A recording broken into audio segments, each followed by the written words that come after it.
Terminator படத்தோட idea James கேமரனுக்கு எப்படி வந்துச்சுன்னு தெரியுமா? எதிர்காலத்துல இருந்து ஒரு ரோபோட் வந்து ஒரு பொண்ணை கொல்ல பாக்குது. அதுல இருந்து எப்படி அந்த பொண்ணு தப்பிக்கிறா அப்படிங்கறதான் மொத்த கதையும். ஜேம்ஸ் கேமரன் அவரோட ஃபர்ஸ்ட் ஃபியூச்சர் பிலிமான பிரானா 2 எடுத்து முடிச்சதுக்கு அப்புறம், அதாவது இவரோட பிலிம்னே அதை சொல்ல முடியாது, முழுக்க முழுக்க ப்ரொடியூசர்ஸோட கண்ட்ரோல்ல அவங்களோட விருப்பப்படி தான் எடுத்திருப்பாங்க. அதனாலேயே இந்த படத்தை ஜேம்ஸ் அவரோட படம்னே சொல்ல மாட்டாரு. இந்த படத்தை எடுத்து முடிச்சதுக்கு அப்புறம் இந்த படத்தோட ப்ரொடக்ஷன் வேலை போயிட்டு இருக்கும்போது ஜேம்ஸ் ரோம்ல ஒரு ஹோட்டல்ல தங்கி இருந்தாரு. இவருக்கு ஃபுட் பாய்சன் வேற ஆயிருந்துச்சு. இதனால பயங்கரமான ஃபீவர்ல படுத்த படுக்கையில இருந்தாரு. அப்பதான் அவருக்கு ஒரு கனவு வருது. நெருப்புல இருந்து எந்திரிச்சு வரக்கூடிய ஒரு மெட்டல் ஸ்கெலட்டன், அப்படியே அதோட கண்ணு ரெட் கலர்ல க்ளோ ஆகுது. அது நம்ம ஜேம்ஸ் அப்படியே துரத்திக்கிட்டு வருது. இந்த கனவுல பயந்து எந்திரிச்சவர் தான் இந்த ஐடியாவை டெர்மினேட்டர் அப்படிங்கிற ஒரு அட்டகாசமான கதையை எழுதியிருப்பாரு.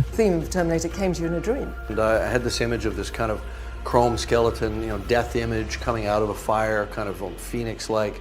And I just got up and sketched it. And அதை சக்சஸ்ஃபுல்லா ஒரு படமாவும் எடுத்து அதே மாதிரி ஒரு சூப்பரான சீக்வல் மூவியா டெர்மினேட்டர் 2 ஜட்ஜ்மெண்ட் டே படத்தையும் எடுத்து இந்த ரெண்டு படமே இப்போ வரைக்கும் ஹாலிவுட்ல one of the iconic masterpiece மூவிஸா இருக்கு. அண்ட் இந்த படம் இவரோட வாழ்க்கையை திருப்பி போட்டுருச்சு அப்படின்னு சொல்லலாம். இந்த படத்துக்கு அப்புறம் தான் ஸ்டுடியோஸ் இவரோட திறமையை புரிஞ்சுக்கிட்டு இவரோட அடுத்தடுத்து பெரிய பட்ஜெட் படங்களான டைட்டானிக், அவதார் போன்ற படங்களுக்கு இவரை மட்டுமே நம்பி கோடி கோடியான பணத்தை இன்வெஸ்ட் பண்ணிருப்பாங்க. அண்ட் அந்த நம்பிக்கையும் வீண் போயிருக்காது. இப்படி ஒரு லெஜெண்டரியான டைரக்டரா அவர் உருவாகிறதுக்கு அவருக்கு அன்னைக்கு வந்த அந்த கனவு ஒரு முக்கியமான காரணம். ஜேம்ஸ் கேமரன் கிட்ட இருந்து நம்ம கத்துக்கிற ஒரு விஷயம் ஒண்ணுதான், நம்ம முன்னேறதுக்கான வாய்ப்புகள் எல்லா இடத்துலயும் இருக்கு. நம்ம தான் அதை கண்டுபிடிச்சு அதை பயன்படுத்த கத்துக்கணும்.